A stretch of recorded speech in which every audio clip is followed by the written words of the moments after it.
The wagon moved on without her. Just gone. 1 minute it was there.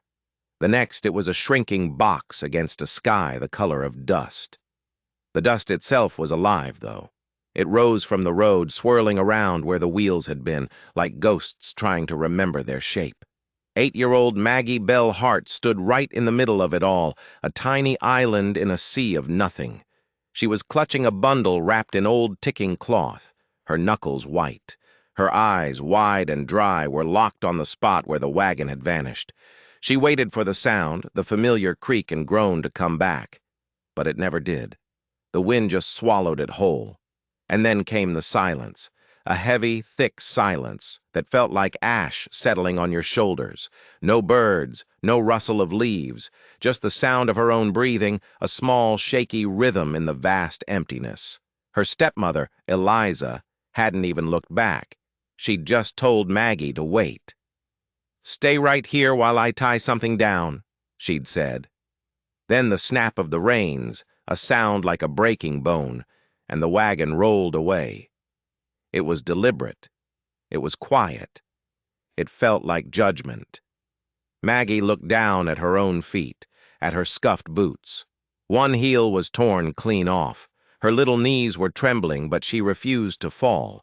She just stood there, a soldier waiting for orders that would never come. From inside her bundle, a cloth doll with a single black button for an eye peeked out. Clara. Her real mama had stitched Clara a long, long time ago.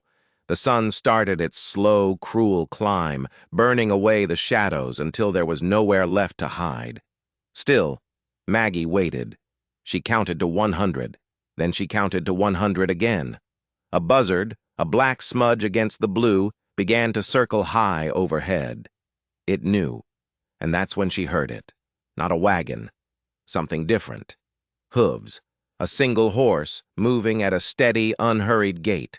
She turned, slow, like she was afraid the world might crack if she moved too fast. A man was coming down from the ridge. He was big, broad-shouldered, wearing a coat the color of the road. His beard was shot through with gray. He didn't rush. He didn't call out. He just rode until he was about 10 paces away, and then he stopped. His eyes met hers. They were steady, unblinking. "You lost?" he asked. His voice was dry, cracked like old leather. She managed a small shake of her head. "No." "You left behind?" This time she didn't answer. Couldn't. The man swung down from his horse. He moved slow and careful, like he was approaching a spooked colt. "I'm Gideon Reid." He waited a beat. "What's your name?" She hesitated. The sound caught in her throat. "Maggie." He crouched down, getting on her level, looking right into her face. "That's a strong name." He nodded toward the bundle she was clutching like a shield. "And what about her?" "She's Clara," Maggie whispered. "That's a good name, too," he said. He didn't smile, not really, but the corners of his eyes crinkled. "How long you been waiting, Maggie?" She blinked. The sun was hot on her face. "I don't know." He just nodded like that was the only answer that made any sense. He stood up. "Come on.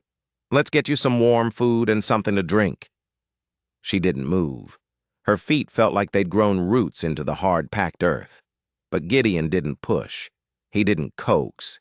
He just stood there, waiting, patient as a mountain, like he had all the time in the world just for her. And then, for a reason she would never quite understand, she took his hand. His hand was rough, calloused, but it was warm. He lifted her onto the saddle, light as a feather, and swung up behind her. Together, they rode down that long, empty road, back the way the wagon had come, into a future that was as blank and terrifying as the prairie sky. The dust had already begun to settle. The sun was bleeding all over the horizon when they finally made camp. Gideon moved with a quiet efficiency, never a wasted motion. He lifted Maggie down from the horse, his hands gentle on her small frame.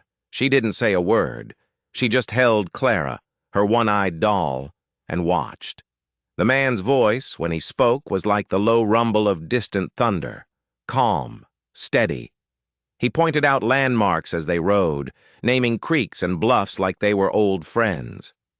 "That rise there," he'd said, his voice right by her ear. "We call it Widow's Bluff. Storms like to catch their breath there before they cross the valley." She listened. She didn't speak, but she felt the tight knot in her shoulders loosen just a little. Now, by a shallow creek where the water ran clear over smooth stones, he built a small fire. The flames danced, throwing flickering shadows on her face. She looked like a little ghost in the firelight. From his saddlebag, he pulled a tin of beans and a square of cornbread wrapped in a faded cloth. He didn't have much, but he shared it all. He poured some water into a tin cup and set it by the flames to warm. When he handed her the food, her little hands were shaking so hard she almost dropped the tin. "Take your time," he said, his voice still low and even. "You're safe now." The words hung in the air. Safe. She couldn't remember the last time she'd felt that. She took a bite of the cornbread, then another. She ate until the tin was scraped clean. The food was warm in her belly, a small anchor in the churning sea of her fear. Why'd she leave me?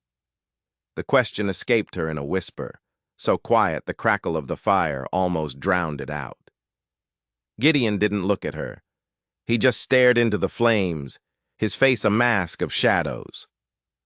"Some folks break quiet," he said after a long moment. "Others break loud, but most times it's not about the child." Maggie didn't understand what that meant, but she understood the not looking. She understood the quiet. She stared into the fire, too, watching the embers glow and fade. When the first stars pricked the black velvet of the sky, Gideon laid a thick wool blanket near the fire. He gestured for her to lie down.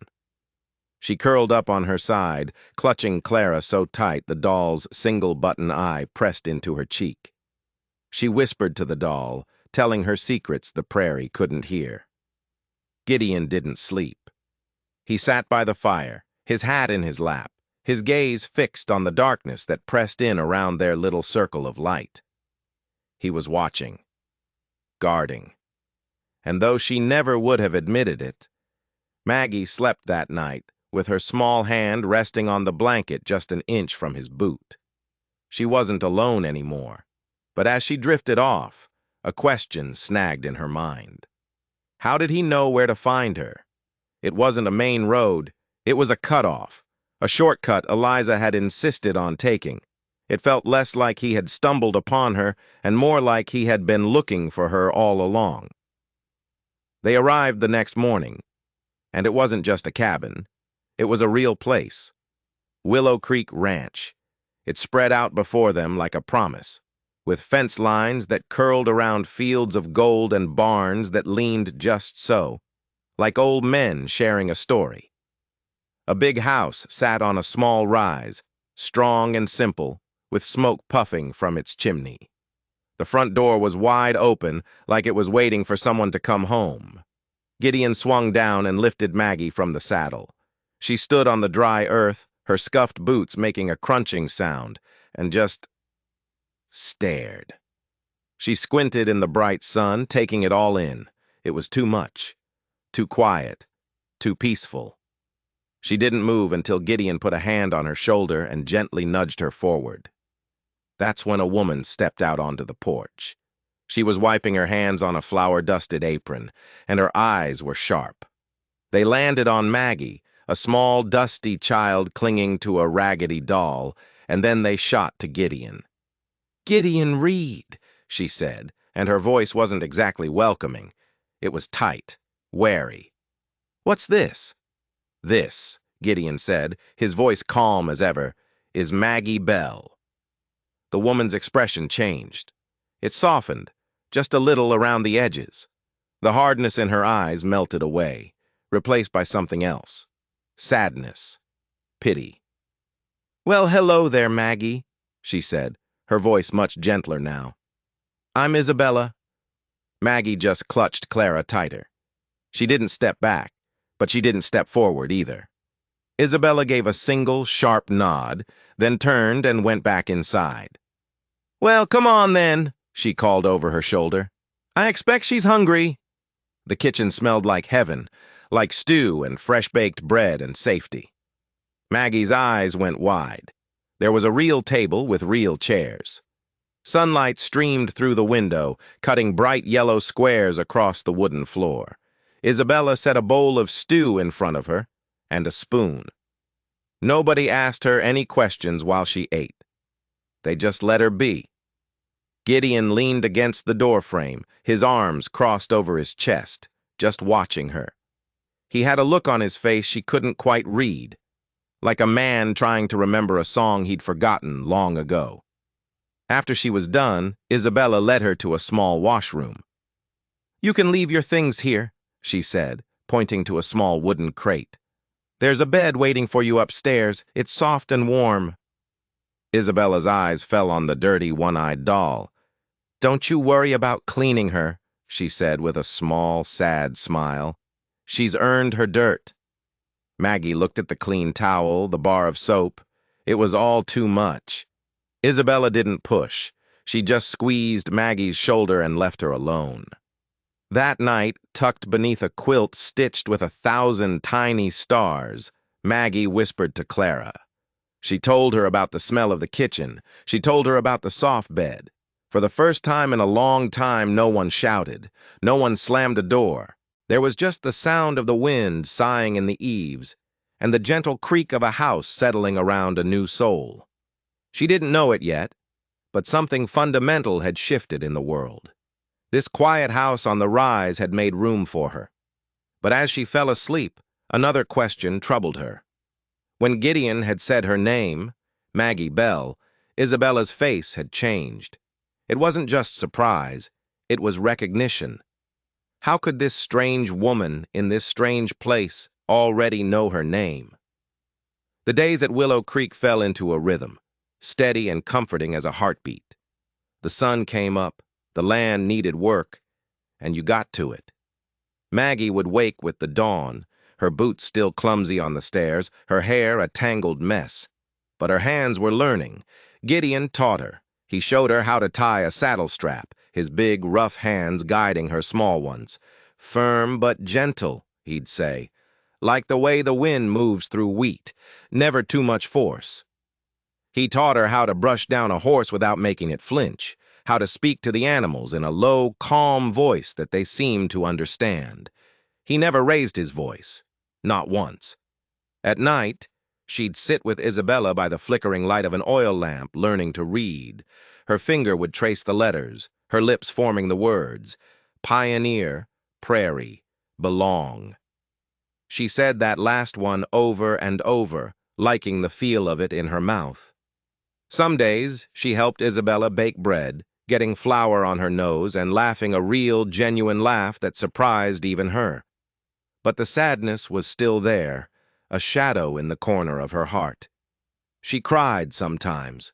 Once, when she found an old blue ribbon tucked away in a drawer, the sight of it made her chest ache with a nameless grief. Isabella never asked her what was wrong.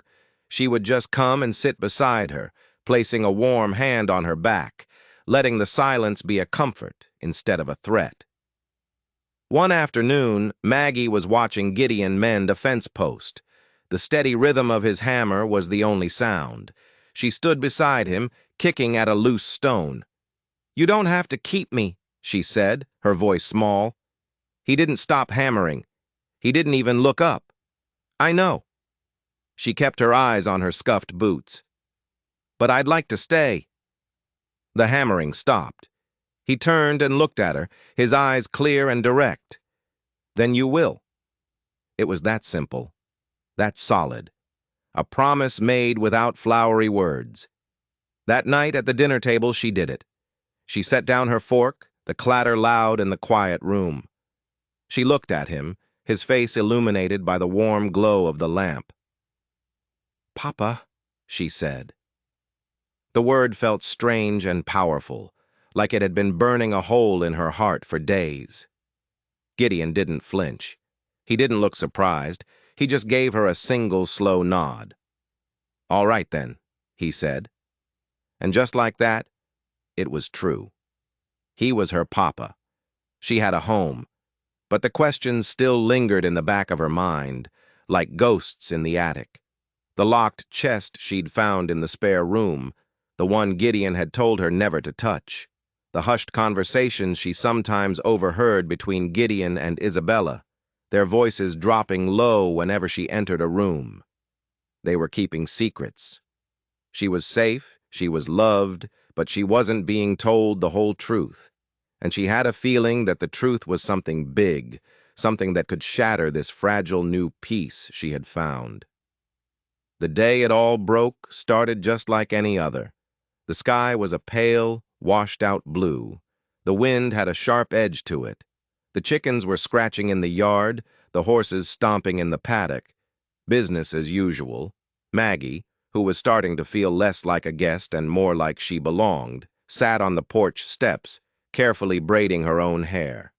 Isabella was just inside, framed by the window, shelling peas into a large wooden bowl. It was peaceful. A perfect, ordinary moment. Then came the sound. Wagon wheels, the jingle of harnesses. It was a sound that made Maggie's blood run cold. 2 horses, and not just one rider. 2. One was a man in a wide black hat that shadowed his face. The other was a woman, her face hidden by a tightly drawn bonnet. Gideon stepped out onto the porch. He didn't look scared. He looked ready. He rested one hand on the thick wooden post of the porch railing. It was a casual pose, but Maggie saw that his hand was just inches from the shotgun that always leaned just inside the door. His face had hardened into a granite mask. It wasn't fear. It was recognition. The man in the black hat climbed down from the wagon first. Dust clung to his long black coat like it was the only thing in the world he could hold on to. And then the woman stepped down behind him. Eliza. Her boots touched the good earth of Willow Creek Ranch like it was something filthy. Maggie froze, the half-finished braid falling from her fingers. "Maggie Belle Hart!" the man called out, his voice flat and cold. It wasn't a greeting. It was a summons. "We've come to take the girl." That name, her full name. No one had said it like that in months. Not with that sharp, cruel edge on it. She felt a phantom sting, like the flick of a whip. Gideon didn't move. His voice was dangerously calm. "She lives here now." The man, Cyrus Greaves, pulled a folded piece of paper from inside his coat. He held it up like a weapon. "Legal claim," he announced. "Step-parental guardianship, signed and sealed by Judge Silas Trent himself." Just then, Isabella came rushing out, wiping her hands on her apron. Her face was pale. Maggie scrambled to her feet and moved to stand behind her, peering around her skirt. "She ain't property," Isabella said, her voice shaking with a fury that surprised Maggie. "You don't just claim children like they're cattle." Eliza finally spoke. Her voice was thin and sharp like a shard of glass. "She belongs with her family." "She's got one," Gideon replied, his voice a low growl. But the man, Cyrus, had a strange look in his eyes. It wasn't just greed, it wasn't even simple malice. It was something colder, more twisted, a dark and unbending sense of duty. He looked at Maggie, and it was like he was looking at a misplaced tool that needed to be put back in its proper box. "I will not let her grow up in a house without law," he said, his voice ringing with self-righteousness. "Without her name rightfully bound to her. I am not the villain here." Gideon took a slow step forward, off the porch and onto the dirt. "You might think you're doing the right thing," he said, his eyes locked on Cyrus. "But that girl's voice matters now." Every eye in that yard, Gideon's, Isabella's, Eliza's, Cyrus's, swung to Maggie. The whole world seemed to hold its breath. She took one small step forward, out from behind Isabella's protection. It was the hardest step she had ever taken. "I'm not going with you," she said, her voice small but clear. Eliza's mouth opened to spew some venom, but Isabella suddenly gasped. She wasn't looking at Eliza. She was staring at Cyrus Greaves, her face as white as a sheet. "Cyrus," she whispered, the name a ghost on her lips. Cyrus Greaves let a slow, cruel smile spread across his face. It didn't reach his eyes. "Hello, sister," he said. The word hung in the air, heavy and poisoned. Sister. Isabella. Was Cyrus's sister? And Eliza's sister-in-law? The peaceful world of Willow Creek Ranch cracked right down the middle.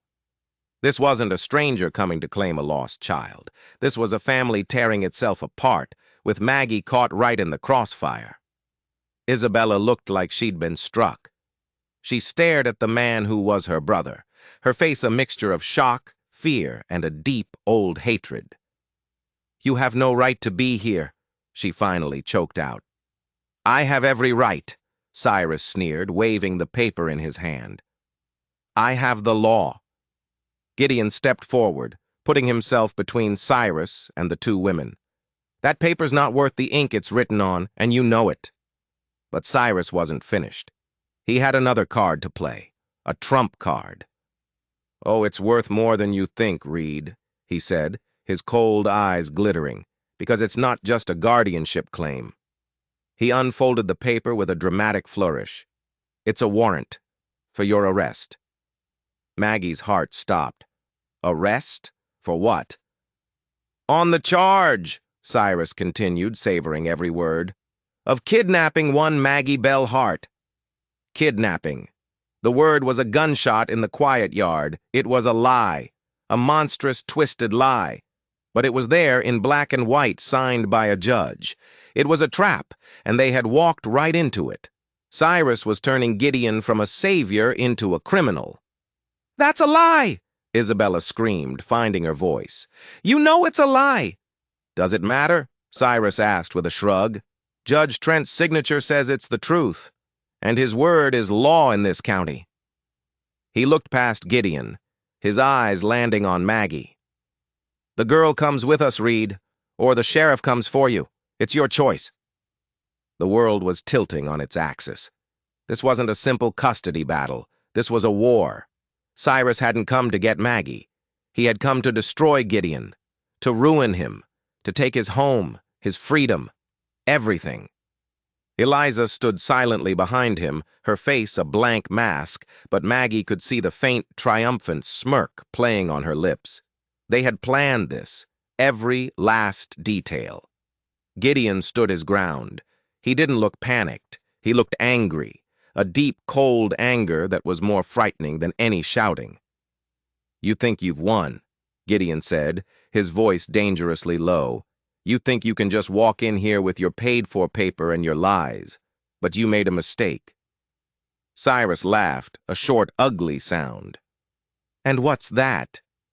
"You underestimated me," Gideon said. "I've already sent for a judge of my own, a man your money can't buy, Judge Alton Hayes." The name seemed to give Cyrus pause. Just for a second, a flicker of uncertainty crossed his face. Judge Hayes had a reputation.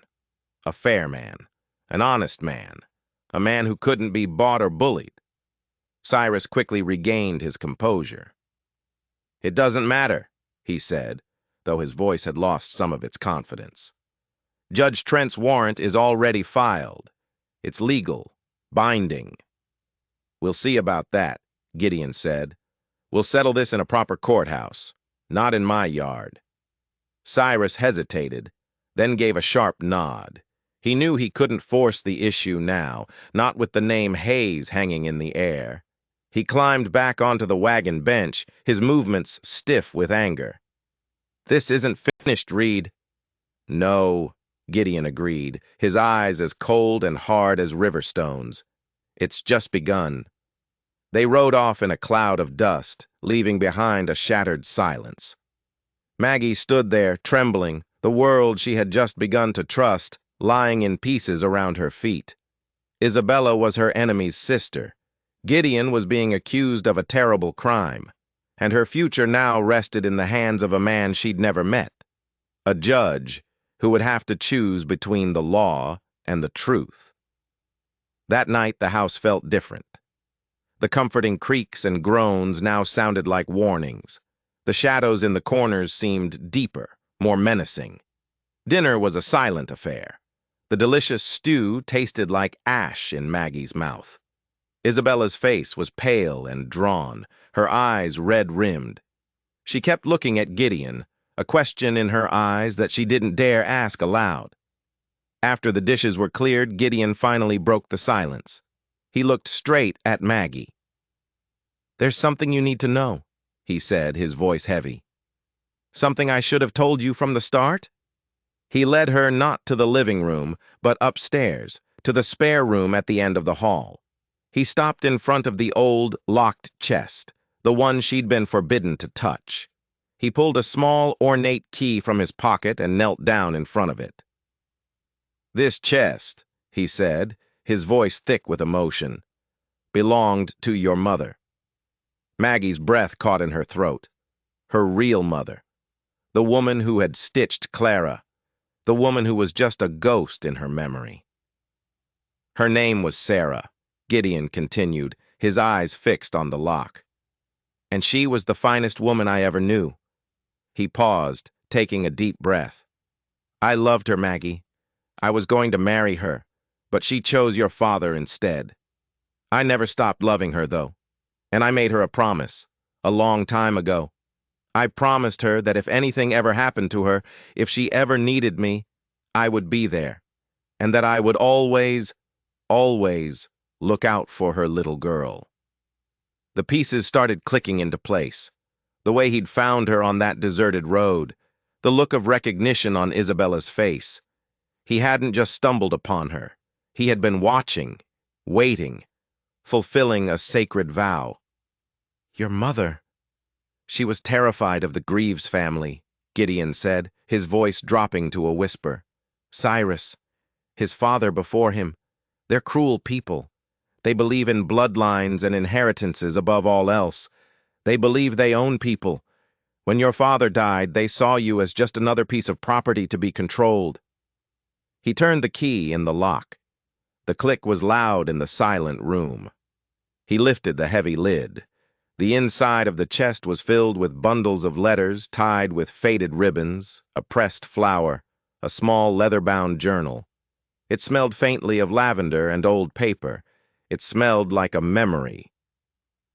"Your mother knew they were dangerous," Gideon said, his hand hovering over the letters. "She wrote to me often. She told me everything. She was trying to find a way to get you away from them, to a place where you could be safe." He picked up one of the bundles. "And she told me something else, a secret she made me swear to protect." He looked up from the chest, his eyes meeting Maggie's. They were filled with a fierce, protective light. "This ranch, Maggie, Willow Creek, it's not mine." Maggie stared at him, confused. "This land, it belonged to your mother's family. It was her birthright. When she died, it was supposed to go to you. But the Greaves family tried to steal it, to fold it into their own holdings. I stepped in. I bought the debt, paid the taxes, and I've been holding it in trust for you all these years." It wasn't just a home he had given her. It was her home, her legacy, her inheritance. The fight with Cyrus wasn't just about her, it was about everything. It was about her mother's memory, her future, the very land beneath her feet. "He doesn't just want you, Maggie," Gideon said, his voice grim. "He wants this ranch, and he's willing to destroy anyone who stands in his way." She looked down at the contents of the chest, at the delicate, looping handwriting on the letters. She was no longer just a lost little girl. She was Sarah's daughter, and this was her fight, too. The courthouse was a simple square room with a stone floor that chilled you right through your boots. In the center of the judge's desk sat a brass scale tarnished with age that looked like it hadn't been balanced in 100 years. But on this day, it felt like it held the weight of the entire world. Gideon stood tall and straight, his hat clutched in his hands. His shirt was starched, his coat brushed clean. He looked like a man ready for battle. Isabella sat on the hard wooden bench, with Maggie wedged between them. Clara, the one-eyed doll, was tucked safely in Maggie's arm, a silent witness to everything she had endured. Judge Alton Hayes sat behind the bench, a shock of silver hair crowning a face etched with lines of wisdom and integrity. His eyes were sharp, and they missed nothing. He was known to rule with his heart as much as with the law book. Across the aisle sat Cyrus Greaves and Eliza.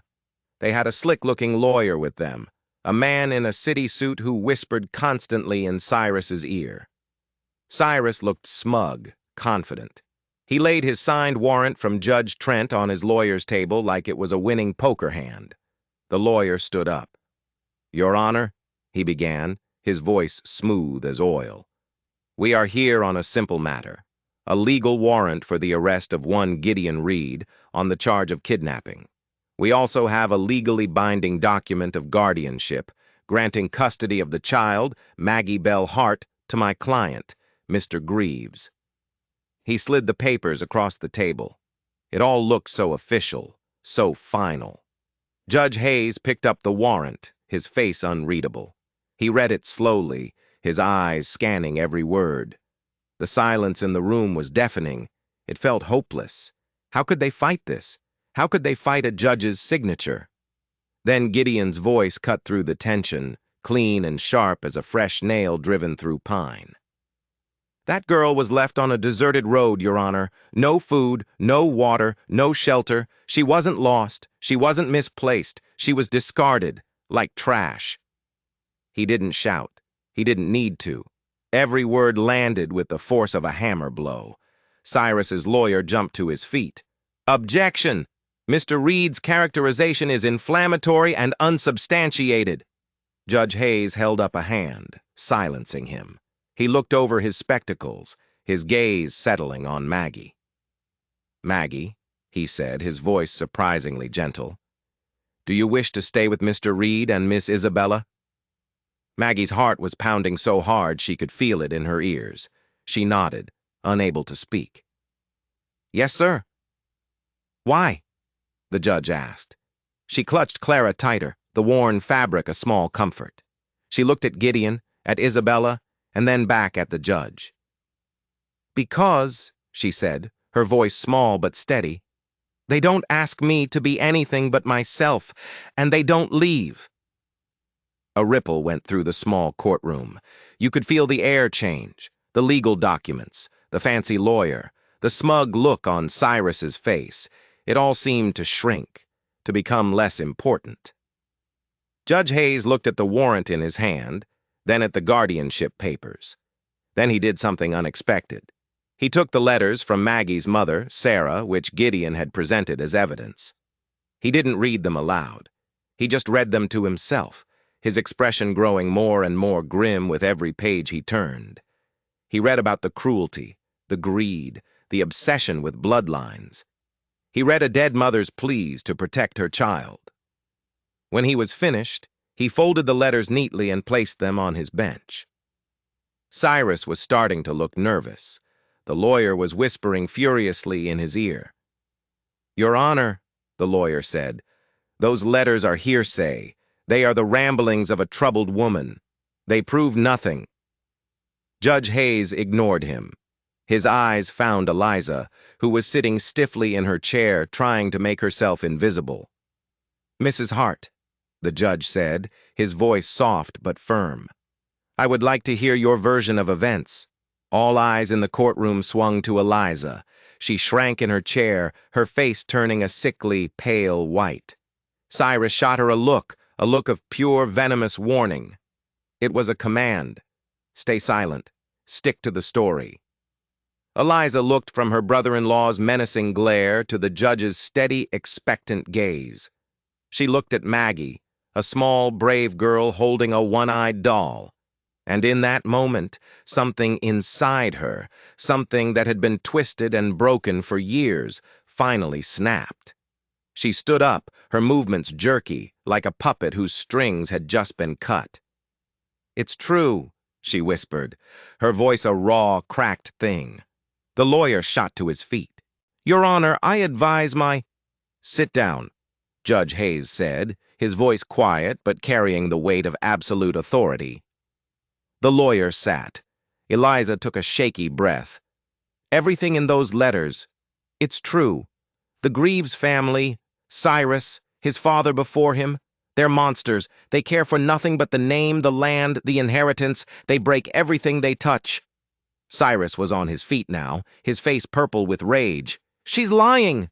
The woman is hysterical!" "Am I, Cyrus?" Eliza cried, turning on him, a wild, desperate fire in her eyes. "Was I lying when your father locked me in the cellar for a week for dropping a plate? Was I lying when you sold off my mother's locket for gambling money?" The courtroom was in stunned silence. This wasn't part of the plan. Eliza was supposed to be the cruel stepmother, the accomplice, but she was revealing herself as just another victim. "Why?" Judge Hayes asked gently, cutting through the drama. "Why did you leave the child on that road?" Eliza's face crumpled. The tears she had held back for years finally came, carving clean tracks through the dust on her cheeks. "To save her," she sobbed. "It was the only way. Cyrus was going to send her away, to some horrible boarding school back east, a place where they break girls, make them compliant. I couldn't let that happen, not to Sarah's girl." She looked directly at Maggie, her eyes pleading for understanding. "I knew about Gideon. Sarah told me about him. She told me he had promised to protect you. I knew his route. I knew he'd check that part of the territory every month. I didn't abandon her. I put her in his path. It was a desperate chance, but it was the only one I had. I had to set her free." The story was complete, the final shocking piece of the puzzle slotted into place. Eliza wasn't a villain. She was a desperate woman, trapped in a monstrous family, who had committed a cruel-looking act out of a fierce, protective love. The courtroom was silent, save for the sound of Eliza's broken sobs. Judge Hayes looked at Cyrus Greaves, and the warmth was gone from his eyes. All that was left was icy contempt. He picked up the warrant signed by Judge Trent, and with slow, deliberate movements, he tore it in half. Then he tore it in half again. "My ruling is simple," he said, his voice ringing with authority. He looked at Maggie. "She stays." Cyrus let out a sound that was half growl, half strangled cry of outrage, but Eliza didn't even seem to hear it. She was just looking at Maggie, a world of regret in her eyes. As Cyrus and his lawyer began to storm out, Judge Hayes added one more thing. "And in regard to the question of blood," he said, his eyes finding Gideon and Isabella, "love is the only claim I recognize in this courtroom today." He brought his gavel down with a single sharp crack. It was over. Outside, the sun was bright, the air clean. It felt like the whole world could breathe again. Gideon turned to Isabella, a slow smile spreading across his face for the first time in days. "Let's make it official," he said. Isabella raised an eyebrow. "What's that supposed to mean?" He took both of her hands in his. "I want to marry you, Isabella. Today. Right here." She stared at him, her mouth open in shock. Then a real, beautiful smile lit up her face. "You sure this isn't just a heat stroke, Gideon Reid?" "Nope," he grinned. "Just a man who has no more reason in the world to wait." And so they were wed, right there on the courthouse steps, with Judge Hayes and the town sheriff as their witnesses.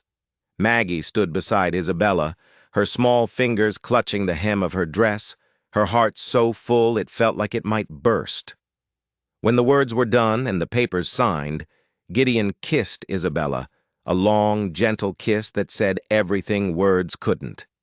It said that family wasn't about blood. It was about choice. It was about standing your ground. And from that moment on, they belonged to each other. By law, by love, and by the grace of a little girl who refused to be broken. 6 years. That's how long it had been. 6 years, and the ranch had settled into its bones, wearing the changing seasons like a comfortable old coat. It was patched in places, weathered by sun and snow, but it was strong, reliable. Home. Maggie Belle Hart was 14 now. She was no longer a small, frightened girl. She was tall and lean, with a long braid of reddish-brown hair that flew behind her like a banner when she rode. And she could ride. She moved with her horse like they were one creature, her boots firm in the stirrups, her hands light on the reins. The girl who had once been afraid of the world now commanded a small piece of it with grace and confidence. She had read every single book in Gideon's study, her mind as hungry for stories and knowledge as her body had once been for food. And she was a sister. Emma had come along 2 years after the wedding, a whirlwind of giggles and blonde curls. And then little Jack, a serious-faced boy with Gideon's steady eyes. Maggie was their protector, their teacher, their hero. She taught Emma how to braid her hair, and she was teaching Jack his letters, patiently guiding his small hand as he formed the shapes. The barn had become her sanctuary, the wide-open pastures her classroom. One spring morning, a young colt, spooked by a rattlesnake, broke free from the corral and bolted toward the dangerous rocky ravine at the edge of the property. The ranch hands shouted and ran for their horses, but Maggie was already moving. She grabbed a rope, swung onto her mare bareback, and took off like a shot. She didn't chase the colt. She anticipated it. She rode to the high bluff overlooking the ravine, and as the terrified animal galloped past below, she swung her lasso in a single, perfect loop. It settled cleanly over the colt's neck. She didn't jerk it. She just spoke to it, her voice the same low, calm murmur Gideon had taught her all those years ago, and slowly, gently, she brought it home. She was taller than Isabella now, lean as a willow sapling, but steady as the ancient oak that stood behind the house. Her eyes had changed, too. They were still bright, but they were deeper now, filled with a quiet wisdom. They were the eyes of someone who remembered everything, but had chosen to forgive most of it. On the bookshelf in her room, Clara still sat. Her stuffing was thin, her dress was faded, and she was still missing an eye. But Maggie would never, ever throw her out. Clara was a reminder of the road she had traveled. One morning, she was in the barn with Gideon, helping him mend a torn saddle strap. The comfortable silence was broken only by the snuffling of horses and the chirping of swallows in the rafters. "Papa," she said, not looking up from her work, "what would you think about me starting a school?" Gideon set down his coffee cup. "A school?" "Just a small one," she said. "For the ranch kids around here, and for others. The ones like me. The ones who get left behind." Gideon was quiet for a long moment. He looked at his daughter, not the little girl he'd found in the dust, but the strong young woman she had become. A proud, gentle smile touched his lips. "I think you already did," he said softly. She looked up and smiled back, wiping a smudge of grease from her cheek. "Not yet," she said, "but I'm going to." Later that afternoon, she walked the long fence line, with Emma skipping along beside her and little Jack balanced easily on her hip. The wind picked up, carrying the scent of dust and wildflowers. Isabella watched them from the porch, her heart full. "She's not a child anymore," she said quietly as Gideon came to stand beside her. He nodded, slipping an arm around her waist. "No," he agreed, "but she'll always be ours." And the land, which had once seemed so empty and silent, now hummed with life. It hummed with the sound of a family that had been built not on blood, but on something much, much stronger. The sun was a fiery artist, painting the fields in strokes of amber and gold. The scent of the coming harvest was in the air, a sweet, earthy promise. Maggie Belle Hart stood at the edge of the barn, her hands resting on the top rail of the fence. Her gaze wasn't on the ranch, but beyond it, toward the distant, hazy ridgeline. It had been a full day. She'd spent the morning on horseback, checking the far pastures. The afternoon was spent with Jack, patiently going over his alphabet. The last hour, though, she had spent in quiet thought, letting the pieces of an idea settle in her mind. Behind her, the ranch was a symphony of familiar sounds, Emma's laughter pealing from the porch, Isabella's soft humming as she folded laundry, the steady rhythmic creak of the windmill turning in the breeze. It was the sound of peace, the sound of belonging. Gideon came up beside her, a steaming mug of coffee in his hand. He didn't speak for a while, just stood with her, watching the day end. "You're quiet," he finally said. "Just thinking," she replied, her eyes still on the horizon. "About what?" She finally turned her gaze from the distant hills to the man who had saved her, her papa. About what to build next. He followed her gaze, the wind rustling his graying hair. "Something new?" She nodded, a slow, certain movement. "A place for others, for kids like me." Gideon sipped his coffee. He didn't offer advice. He didn't question her. He just listened, giving her the space to find her own words, just as he always had. He looked at the vast expanse of land that was, by right, hers. He looked at the determined set of her jaw. "You've got the heart for it," he said simply. She smiled, a small, private smile. "I've got the home for it," she corrected gently. "And the people." Later that evening, the whole family was gathered on the porch, watching the stars begin to pop out in the darkening sky. Maggie stood up. The easy chatter died down as she looked at each of them in turn. Gideon, Isabella, little Emma, and Jack, who was already half asleep in his mother's lap.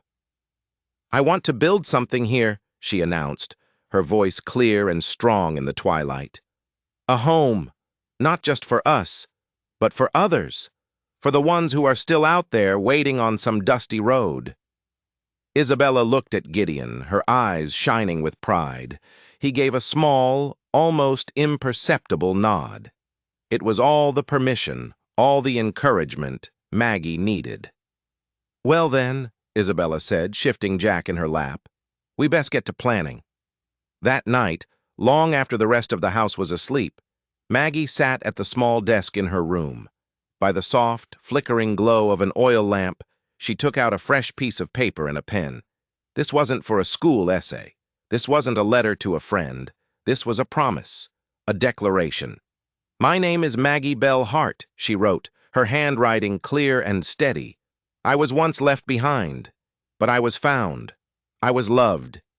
And now I will spend the rest of my life making sure that every lost child has a place to come home to. Because the world may try to break us, but love, real love, is what puts us back together again, stronger than before." She signed her name at the bottom with a confident flourish. Outside, the prairie wind whispered through the tall grass. It sounded like a new beginning, and Maggie Belle Hart, the girl who had been left for dead, was finally, truly ready to listen. If you were moved by Maggie's story of resilience and hope, don't forget to like this video and hit that subscribe button. Let us know in the comments below what you think is the strongest bond, blood, or the family you choose. Thanks for watching.